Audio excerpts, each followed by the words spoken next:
This is our Milestone 2 assignment.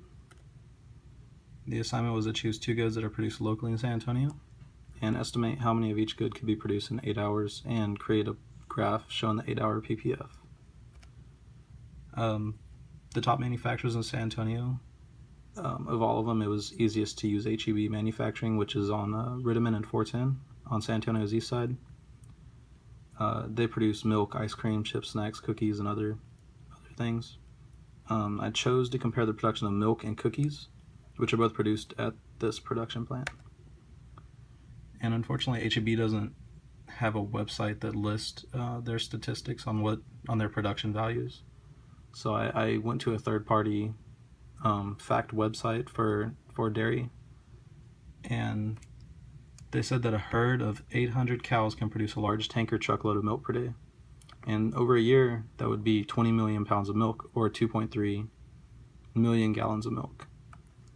Okay, and another part of the instruction for the assignment was to explain how the milk is going to be produced. And for educational purposes, we're going to simplify this and say that milk is mass pumped from dairy cows on a farm, pumped into the tankers, which are then brought to HEB milk plant, heated, cured, purified, and then pumped into containers to be sold. Now we do the math. From 2.3 million gallons of milk per year equals 6,389 gallons per day. That means that in an 8-hour period, we can produce 2,129 gallons of milk.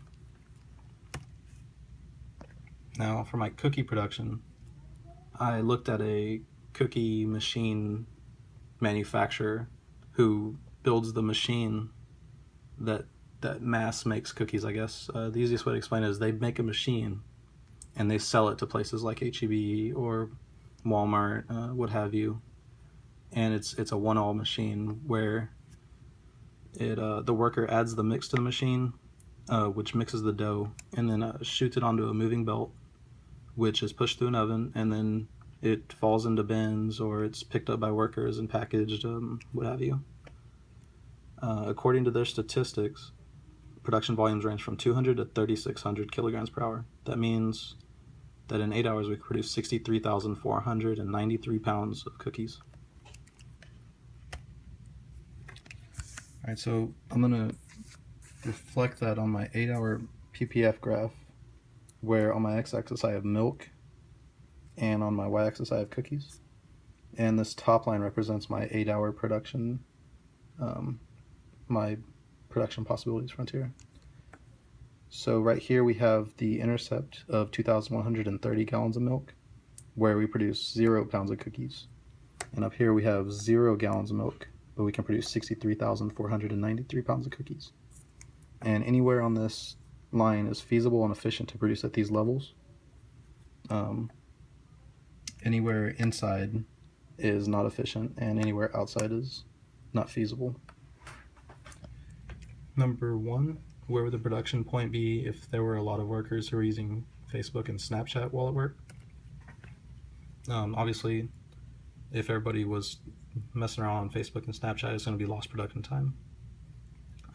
The magnitude of production time lost is dependent on the number of workers distracted and the number of minutes and hours lost.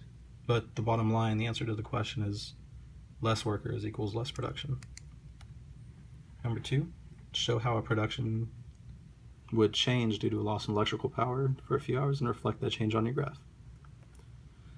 Alright, so we assume that both goods are produced in the same plant, so when electricity goes down, then production goes down for both goods. Let's assume that the power went out for 3 hours. That means we only have 5 hours of production out of an 8-hour day.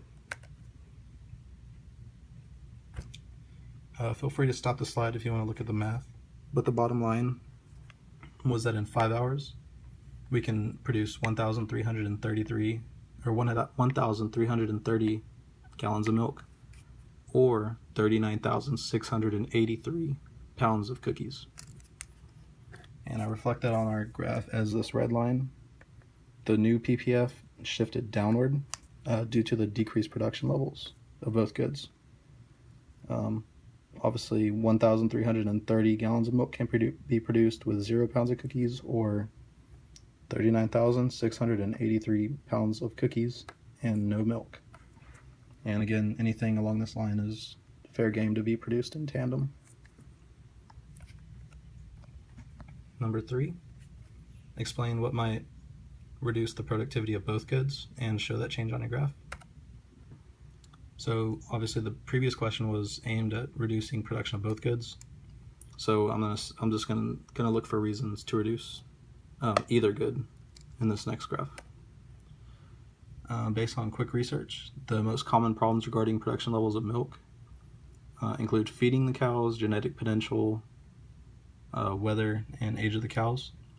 And so, the easiest way to go is, in my example, I say that there's a shortage of hay for cows. So a lot of them die or have to be slaughtered, but they're not going to be able to be fed.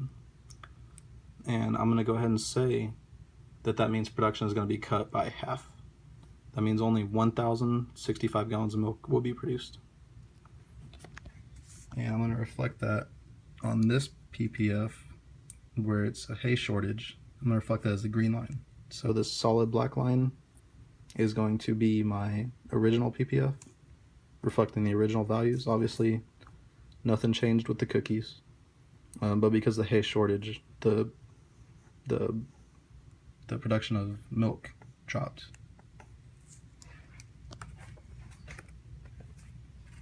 And for the cookies, we'll say that there's a shortage of flour. That leads to decreased production levels of cookies at the cookie plant. And again, we'll just, for purposes of instruction, we'll say that production has been dropped by half. That means only 31,747 pounds of cookies can be produced. So here's our new graph showing there's a flour shortage, no hay shortage. So the milk stays the same, but the flour shortage means that the production of cookies is going to drop by half. So we see that it would make more sense to produce more milk at these levels, perhaps, depending on the price. But anyways, here are my references. This is the website where I got the numbers for the milk production, and this is the website for the cookie machine maker. Thank you.